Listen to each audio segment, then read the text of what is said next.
طارق بھائی اپنی اس بگڑی ہوئی صورت کے ساتھ وہاں بیٹھا تھا، جبکہ اس کے ساتھ چیف اور آغا بھی بیٹھے ہوئے تھے۔ ازنا اس دن ان سب کو دیکھ چکی تھی، وہ ان سب کو اچھے سے پہچانتی تھی۔ اس نے بھی یقینی بھری نگاہوں سے اپنے بابا کی جانب دیکھا، جو شرمندگی بھری نظروں سے ہی تک رہے تھے۔ وہ بالکل ٹھیک تھے، انہیں کچھ بھی نہیں ہوا تھا، جس کا مطلب ہی تھا کہ انہوں نے ازنا کو وہاں دھوکے سے بلایا۔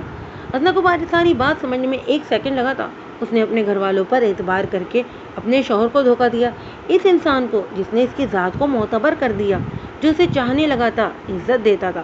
ازنا کا دل چاہا وہ ابھی اسی وقت خود کو ختم کر دے، مگر اب کبھی وہ دوبارہ زرداد ہاشم خان کا سامنا نہ کرے۔ وہ بھی اس شخص کو فیس نہیں کر سکتی تھی۔ ہاشم زرداد کی بیوی اتنی کم عقل اور بے وقوف نکلے گی، اندازہ نہیں تھا ہمیں۔ چیف اپنی غلیظ نگاہ اس کے وجود پر ڈالتا انتہائی بے ڈھنگے انداز میں ایکا لگا کر ہنسا تھا۔ ازنا کا دل چاہا کہ اس کا منہ نوچ لے، لیکن وہاں چاروں جانب اس شخص کے گارڈ بندوقیں اٹھائے کھڑے تھے، وہ کچھ نہیں کر سکتی تھی۔ رحمت منزل کو ان سب نے اپنا اڈا بنا لیا تھا، اندر باہر انہی کے لوگ چکر کاٹ رہے تھے۔ اگر اپنی اور اپنے گھر والوں کی زندگی چاہتی ہو تو ابھی اور اسی وقت اپنے شوہر کو یہاں بلاؤ، ورنہ ایک ایک کر کے ان سب کی لاشوں کا ڈھیر لگا دوں گا۔ چیف نے اپنے گن کو انلاک کرتے سب سے پہلے اکمل یوسف زئی کی کٹی پر بندوق رکھی تھی۔ ازنا نے بھیگتی آنکھوں سے ان کی جانب دیکھا تھا۔ اسے اس کے باپ اور شوہر کے بیچ ایک انسان کو چننے کا کہا گیا تھا۔ ان خود غرض لوگوں کے بیچ رہتے وہ بھی خود غرض بن گئی۔ اسے زرداد ہاشم کی طاقت کا اندازہ تھا، وہ کسی بھی طرح ان لوگوں سے نپٹ لے گا، لیکن اگر وہ انکار کر دیتی تو یہ لوگ اس کے بابا کو مار دیتے، اور وہ اتنی سنگدل تو نہیں تھی کہ ان کے ساتھ ایسا ہوتا دیکھ پاتی۔ اس نے اپنے لرزتے ہاتھوں سے زرداد ہاشم خان کا نمبر ڈائل کیا، جو پہلی بیل پر اٹینڈ کر لیا گیا۔ ازنا اس پکار میں نہ جانے کیا کچھ نہیں تھا، غصہ، تڑپ، فکر اور اسے کھو دینے کا خوف۔ ازنا کا دل چاہا کہ اسے سب سچ بتا دے، مگر وہ یہاں پھر بے بس ہوئی تھی۔ آپ رحمت منزل آ جائیں، مجھے آپ سے ضروری بات کرنی ہے، پلیز یہاں بنا کسی ہتھیار کے آئیے گا، میں کوئی خون خرابہ نہیں چاہتی۔ ازنا نے اپنے لہجے کو بالکل نارمل رکھتے وہی الفاظ ادا کیے تھے جو اسے کہے گئے۔ اوکے، میں آ رہا ہوں، دوسری جانب سے بالکل بے تاثر لہجے میں جواب دے کر وہ کال کاٹ گیا تھا۔ اگلے 15-20 منٹ کے اندر اندر وہ شخص بنا کسی ہتھیار اور گارڈ کے رحمت منزل میں پہنچ چکا تھا۔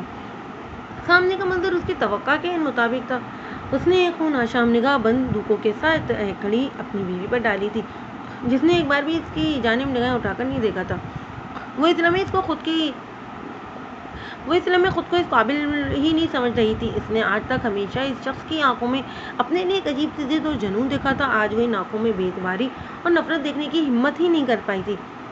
ہاشم داد، جس کی دہشت سے پوری دنیا کانپ اٹھی تھی، وہ ایک معمولی سی لڑکی کے عشق میں اتنا دیوانہ بن جائے گا، کبھی نہیں سوچا تھا۔ تمہیں اس حالت میں دیکھ کر بہت مزہ آ رہا ہے، چیف نے کہا لگاتے زرداد ہاشم خان کی اس حالت کو انجوائے کیا تھا، مگر اس شخص کے چہرے پر ابھی بھی ذرا سا بھی خوف کا شائبہ تک نہیں تھا۔ یہ بات ان سب کو برداشت نہیں ہوئی تھی۔ مجھے بھی اندازہ نہیں تھا کہ تم اپنے ان پالتو کتوں کے ساتھ مجھے ایک ہی جگہ پر مل جاؤ گے، تم سب کو الگ الگ ڈھونڈ کر مارنے کی زحمت نہیں کرنی پڑے گی مجھے۔ زرداد ہاشم خان ایک جانب رکھی کرسی کھینچ کر ان لوگوں کے بالکل سامنے رکھتے ٹانگ پر ٹانگ چڑھا کر بیٹھتا ان لوگوں کو خوف میں مبتلا کر گیا تھا۔ اس شخص کا یہ کانفیڈنس ان سب کو بوکھلانے پر مجبور کر گیا تھا۔ ازنا نے نگاہیں اٹھا کر زرداد کی جانب دیکھا تھا، جو اسے پوری طرح سے اگنور کیے ہوئے تھا۔ کیا مطلب ہے تمہارا؟ تمہاری بیوی میرے نشانے پر ہے، میرے ایک اشارے پر میرے آدمی اسے ختم کر دیں گے۔ چیف کے لیے زرداد کا یہ انداز سمجھ سے باہر تھا۔ تمہیں کیا لگتا ہے کہ میں تمہیں ایسا کوئی بھی اشارہ کرنے کا موقع دوں گا؟ ایسا کچھ بھی کرنے سے پہلے ذرا اپنے چھوٹے بڑے اڈوں کی خبر ضرور لے لینا۔ زرداد نے ان کے سامنے ٹیبل پر دونوں ٹانگیں رکھتے سگریٹ سلگایا تھا، جبکہ اس کی بات پر چیف کی رنگت بدلی تھی۔ اس نے جلدی سے اپنے تمام بڑے بڑے اڈوں پر کال ملائی تھی، ہر طرف سے بس زرداد کے آدمی ہی کال ریسیو کر رہے تھے۔ چیف نے اپنا سر پیٹ لیا۔ میں نے تمہیں وارن کیا تھا کہ میری بیوی پر بری نظر مت ڈالنا، بخشوں گا نہیں میں تمہیں، لیکن تم لوگوں کو میری بات عمل کیے بغیر سمجھ ہی نہیں آتی۔ اب کیا کروں میں؟ جو کہتا ہوں وہ کیے بغیر رہ نہیں سکتا۔ زرداد نے سگریٹ کا دھواں فضا میں چھوڑتے بڑے ہی شانہ انداز میں اپنی خوبی بتائی تھی۔ ازنا سمیت وہاں موجود تمام لوگوں کو اس سب سے زیادہ خوف زرداد سے ہی محسوس ہوا تھا۔ اکمل یوسف زئی کو محسوس ہو رہا تھا کہ اگر چیف نے ان سب کو چھوڑ بھی دیا تو زرداد انہیں کسی قیمت پر نہیں چھوڑنے والا۔ تمہاری بیوی کو بہت سال پہلے میں اپنی کھیل کہہ چکا تھا، تم نے میری طارق بھائی غصے سے بولنا چاہتا، مگر جو الفاظ اس نے ادا کیے تھے، ہاشم داد اگلے ہی لمحے اسے عبرت کا نشانہ بنا گیا تھا۔ اس نے اپنے اوپر گن تانے کھڑے گارڈ سے بندوق چھین کر طارق بھائی پر فائر کھول دی تھے، بنا رکے پورے میگزین اس پر خالی کرتے اس نے اس شخص کو بھون کر رکھ دیا تھا جس نے اپنے لفظوں سے اس کی بیوی کی بےحرمتی کی تھی۔ طارق بھائی کی یہ حالت دیکھنے لائق بھی نہیں بچی تھی، کسی کو بھی کچھ بھی سمجھنے کا موقع ہی نہیں ملا تھا۔ ازنا نے بے اختیار اپنے چہرے پر ہاتھ رکھ لیے۔ اس سے پہلے کہ وہ لوگ ازنا کو کچھ کرتے، زرداد کا اگلا شکار ازنا پر بندوق تانے کھڑے گارڈ بنے تھے۔ طارق بھائی کے بعد ان گارڈ کی حالت دیکھ کر بھی کسی میں اتنی ہمت ہی نہیں ہوئی تھی کہ ہاشم داد یا اس کی بیوی پر گن تاننے کی۔ وہ سب خوف سے ہتھیار گرا گئے تھے۔ چیف اچھے سے سمجھ گیا تھا کہ اس نے ہاشم زرداد کو للکار کر کتنی بڑی غلطی کر دی۔ اسے پہلے کہ ہاشم داد اسے بھی اپنا شکار بناتا، چیف نے تیزی سے ازنا تک پہنچنے کی کوشش کی تھی۔ وہ ہاشم داد کا دھیان بٹا کر ازنا کو وہاں سے اٹھا کر بھاگنا چاہتا تھا۔ ازنا چیف کو اپنے اتنے قریب دیکھ کر چیخی تھی۔ اسی لمحے زرداد نے پلٹ کر ازنا کی جانب دیکھا، اس سے پہلے کہ چیف ازنا کو ہاتھ بھی لگاتا۔ زرداد نے چیف کو بھی اس کی مہلت نہیں دی۔ وہ بھول چکا تھا کہ یہ شخص ان کی آرگنائزیشن کا لیڈر تھا۔ ازنا کے سامنے اسے آج کچھ نظر ہی کہاں آ رہا تھا۔ زرداد نے چیف کو بھی ختم کرنے میں ایک پل لگایا۔ چیف اپنے سینے پر ہاتھ رکھے بے یقینی سے زرداد کی جانب دیکھتا وہیں ڈھیر ہو گیا تھا۔ آگا جو کب سے اپنے بیٹے کے لگائے اس خونی تماشے کو دیکھ رہا تھا، اس نے دروازے تک پہنچتے مکرہ نگاہوں سے ازنا کی جانب دیکھا۔ وہ بہت اچھے سے سمجھ گیا تھا کہ یہ لڑکی اس کے بیٹے کے لیے کتنی اہم تھی۔ اگر وہ اسے ختم کر دیتا تو ہاشم داد نے خود ہی ختم ہو جانا تھا۔ آغا نے ازنا پر نشانہ باندھا۔ زرداد نوریز اپنے باپ کی ہر چیز پر نظر رکھے تو اس کی یہ حرکت دیکھ کر زرداد کو جانب متوجہ کر گیا۔ ازنا زرداد سے چند قدموں کے فاصلے پر تھی۔ اس لڑکی نے اسے بہت زیادہ ہرٹ کیا تھا، اسے دھوکے سے یہاں بلایا تھا، اس پر آج بھی اپنے گھر والوں کو ترجیح کی تھی اور بہرحیم اسے کہتی آئی تھی، لیکن اس نے تو اس لڑکی کو پورے دل سے چاہا تھا۔ وہ اپنی زندگی تو ختم کر سکتا تھا لیکن ازنا کو کچھ نہیں ہونے دے سکتا۔ زرداد آگے بڑھا تھا، ازنا کو کھینچ کر اپنے سینے میں بھی تو اس کے حصے کی ساری گولیاں اپنے وجود پر کھا گیا تھا۔ زرداد ازنا نے تڑپ کر اس کے لہولان ہوتے وجود کی جانب دیکھا تھا۔ آغا نے بے یقینی سے سامنے کا منظر دیکھا۔ اسے اس بات کا اندازہ نہیں تھا کہ زرداد ایسا کچھ کرے گا۔ نوریز کو اپنی جانب دیکھتا پا کر وہ وہاں سے بھاگ نکلا۔ ازنا کے گرد موجود زرداد کی گرد ڈھیلی پڑ گئی تھی اور اگلے ہی لمحے وہ کھڑے کر سے زمین بوس ہوا تھا۔ ازنا منہ پر ہاتھ رکھے پھٹی پھٹی آنکھوں سے خون میں لثبث زرداد کو دیکھ رہی تھی۔ نہیں نہیں، آپ کو کچھ نہیں ہو سکتا زرداد، میں مر جاؤں گی آپ کے بغیر، کچھ نہیں ہونا آپ کو۔ ازنا اس کا سر اپنی گود میں رکھے چلائے جا رہی تھی۔ اسے زرداد کی بند آنکھیں دیکھ کر اپنی زندگی اندھیر ہوتی محسوس ہوئی تھی۔ ہاسپٹل کی آئی سی یو میں اس کی ہلکی ہلکی سسکیاں گونج رہی تھیں۔ وہ مشینوں میں جکڑے شخص کا ہاتھ مضبوطی سے تھامے ہوئی تھی جس کی زندگی آہستہ آہستہ اس کے ہاتھوں سے پھسل رہی تھی۔ وہ رو رہی تھی، تڑپ رہی تھی، اپنے رب سے اس شخص کی زندگی کی فریاد کر رہی تھی جو آج تک اسے اس سے ہی مانگتے ہوئے آیا تھا، اور وہ نہایت ہی بے دردی کے ساتھ اس کا بڑھا ہوا ہاتھ دھتکار دیتی تھی، اور آج وہ اس شخص کو پکار رہی تھی، اس سے اس کی محبت کی بھیک مانگ رہی تھی، اس محبت کی بھیک جس محبت کو وہ ہمیشہ ٹھکراتی ہوئی آئی تھی۔ وہ ہمیشہ سے اپنی ذات کو پیچھے رکھ کر بس اس کی خاطر ہی تو سب کچھ کرتا آیا تھا۔ آج اس کی زندگی بچاتے بچاتے اس نے اپنی جان اپنے عشق کے آگے قربان کر دی تھی، اور وہ لڑکی اگر آج بھی اس مرے ہوئے شخص کی محبت کا یقین نہ کرتی تو اس سے بڑا سنگدل کوئی نہیں تھا۔ وہ شخص اس کی آنکھوں میں ذرا سا آنسو بھی نہیں دیکھ سکتا تھا۔ آج وہ اس سے ایسا خفا ہوا تھا کہ اس کی آنکھوں میں آنسو کو دیکھ ہی نہیں پایا۔ اس کا ہاتھ مضبوطی سے جکڑے بیٹھی تھی۔ ڈاکٹر اسے کئی بار باہر جانے کا بول چکے تھے مگر وہ ڈھیٹ بنی وہیں بیٹھی ہوئی تھی۔ نہیں، میں انہیں چھوڑ کر کہیں نہیں جاؤں گی۔ وہ اس شخص کا ہاتھ اپنے بے جان مضبوط ہاتھوں سے تھامے اٹھے تو لگائی تھی۔ کیوں؟ انہیں یہاں تک پہنچا کر آپ کو سکون نہیں ملا؟ جب ڈاکٹر کو ان کا کام کرنے سے روک کر آپ پوری طرح سے ان کی جان لینا چاہتی ہیں، کیوں کرتی ہیں اتنی نفرت آپ ان سے؟ صرف اس وجہ سے کہ وہ بہت زیادہ محبت کرتے تھے آپ سے؟ کوئی اتنا پتھر دل اور ظالم کیسے ہو سکتا ہے جتنی پتھر دل آپ ہیں؟ کاش آپ ان کی زندگی میں کبھی نہ آئی ہوتی، کاش انہوں نے کبھی آپ پر بھروسہ نہ کیا ہوتا۔ سامنے کھڑی لڑکی بھی تو اس شخص کی دیوانی تھی جو بستر پر بے سود پڑا تھا۔ اس کی طلب بھی ویسی ہی تھی مگر وہ شخص اس وقت کسی کی بھی پکار نہیں سن رہا تھا۔ اسے روم سے نکال دیا گیا تھا۔ اس کے ہاتھ سے وہ مضبوط ہتھیلی چھوٹ گئی تھی جس نے آج تک کبھی اسے گرنے نہیں دیا تھا، جو ہر بار اس کے لڑکھڑانے سے پہلے اسے تھام لیا کرتا تھا۔ وہ آئی سی یو سے باہر آ کر زمین پر گرتی پھٹ پھٹ کر رو دی تھی۔ کیوں کیا میں نے یہ سب؟ کیوں دھوکہ دیا میں نے اسے؟ مجھے مر جانا چاہیے تھا۔ میرے حصے کی گولیاں اس نے کیوں اپنے سینے پر کھائیں؟ کوئی کسی سے اتنی محبت کیسے کر سکتا ہے جتنی تم مجھ سے کرتے ہو؟ نہیں تھی میں تمہاری محبت کے قابل۔ وہ چیخوں سے روتی، چوڑیوں سے بھری اپنی کلائیوں کو زمین پر مارتی انہیں لہولہان کر گئی تھی۔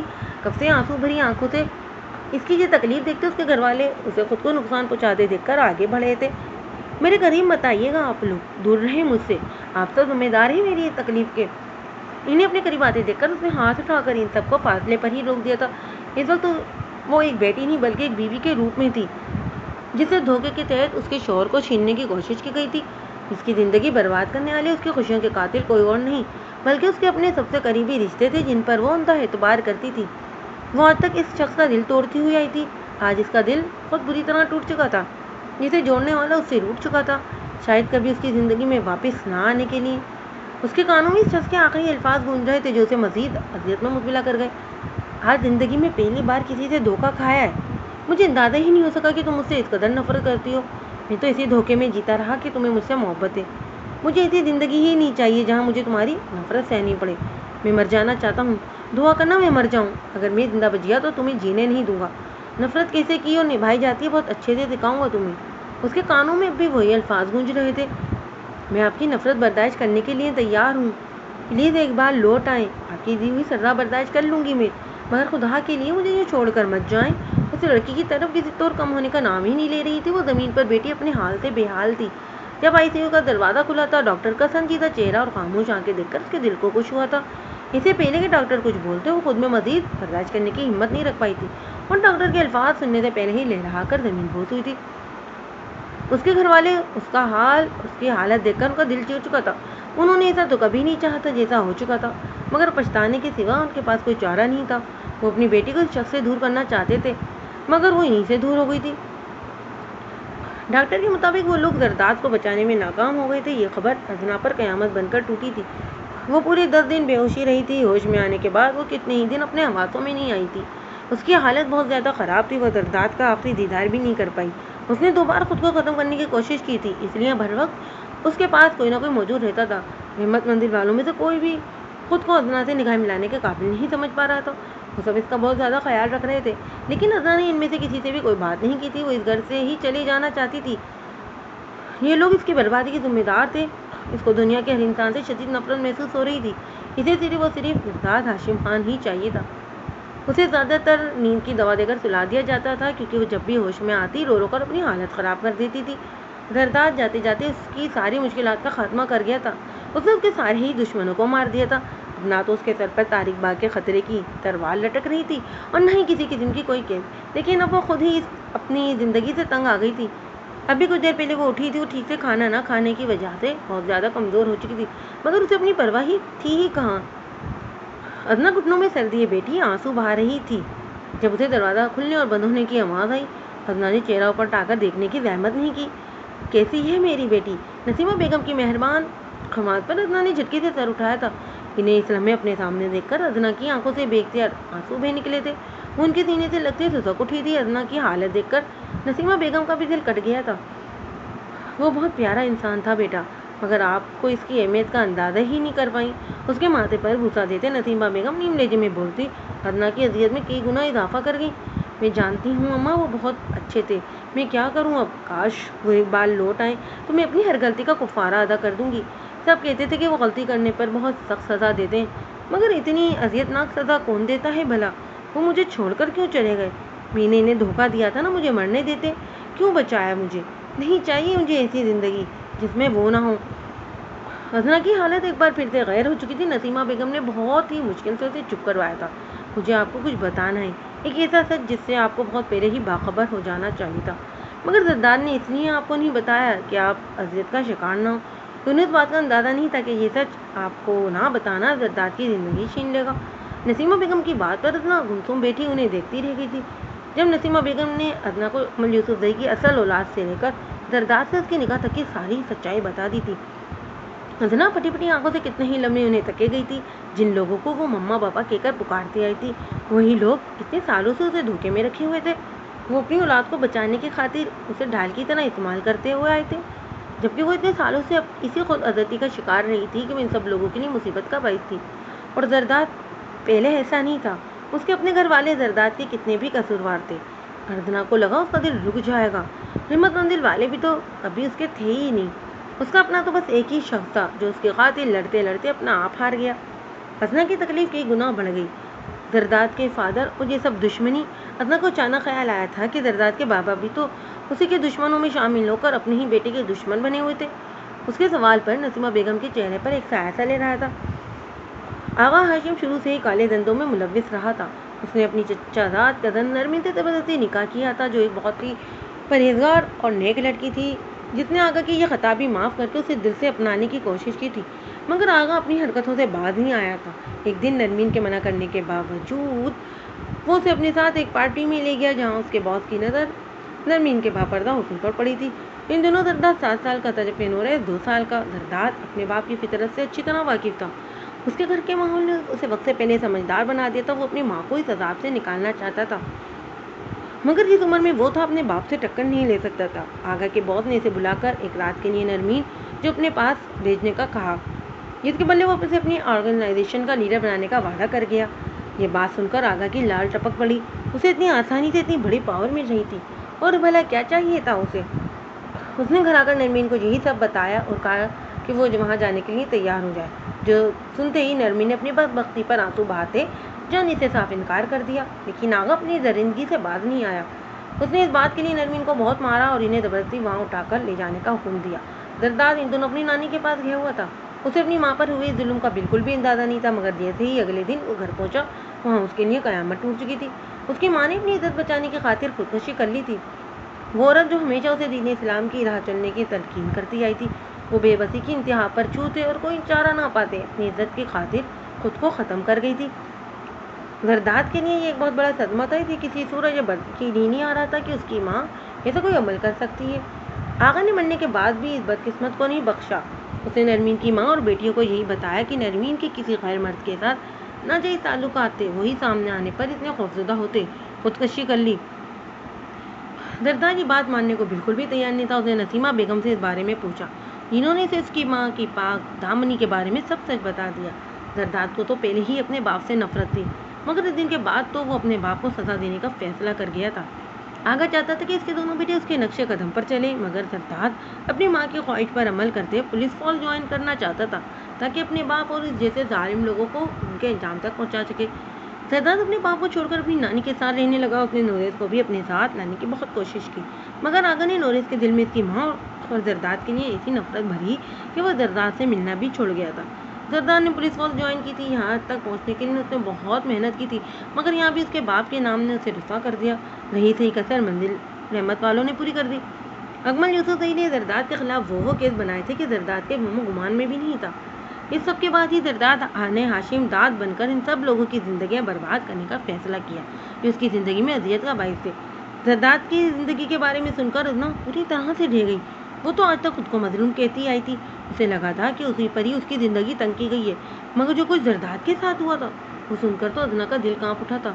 نسیمہ بیگم کب کی وہاں سے جا چکی تھی، مگر ادنا کے لیے تو اذیت کا ایک نیا باب کھل چکا تھا۔ کہیں نہ کہیں زرداد کی مجرم وہی تھی۔ اگر زرداد کے ساتھ اس کا نکاح نہ ہوتا تو اس کے گھر والے زرداد کے ساتھ یہ سب بھی نہ کرتے۔ ادنا روتی ہوئی وہیں پر بیٹھ گئی۔ اس کی نگاہوں میں زرداد کے ساتھ گزرے لمحے کسی فلم کی طرح چل رہے تھے۔ ایک بار اس شخص واپس لوٹ آتا تو وہ اپنی ہر غلطی کا ازالہ کر لیتی اور دوبارہ کبھی اس سے خود سے دور نہ جانے دیتی۔ اس وقت بھی وہ اٹھ کر بے چینی کی انتہا پر پہنچ کر ٹیرس پر آن کھڑی ہوئی تھی۔ اتنے دنوں سے اس نے اپنے بالوں میں کنگھی تک نہیں کی تھی۔ اس نے اپنا حلیہ انتہائی رف بنا رکھا تھا۔ گھر کے کسی بھی فرد کو وہ اپنے قریب بھی نہیں بھٹکنے دیتی تھی۔ اس وقت بھی وہ اپنے بالوں کو ایسے ہی کیچڑ میں کیس کیے ٹیرس میں سامنے کھڑی روڈ پر چھائی تاریکی کو گھور رہی تھی۔ شاید لائٹ گئی ہوئی تھی، اس وجہ سے باہر اندھیرا چھایا ہوا تھا۔ گھر میں آٹومیٹک جنریٹر ہونے کی وجہ سے لائٹ جانے کا تو پتہ ہی نہیں چلتا تھا۔ ادنا پلٹنے لگی تھی جب اسے لگا کہ جیسے روڈ پر کوئی شخص کھڑا اسے دیکھ رہا ہے۔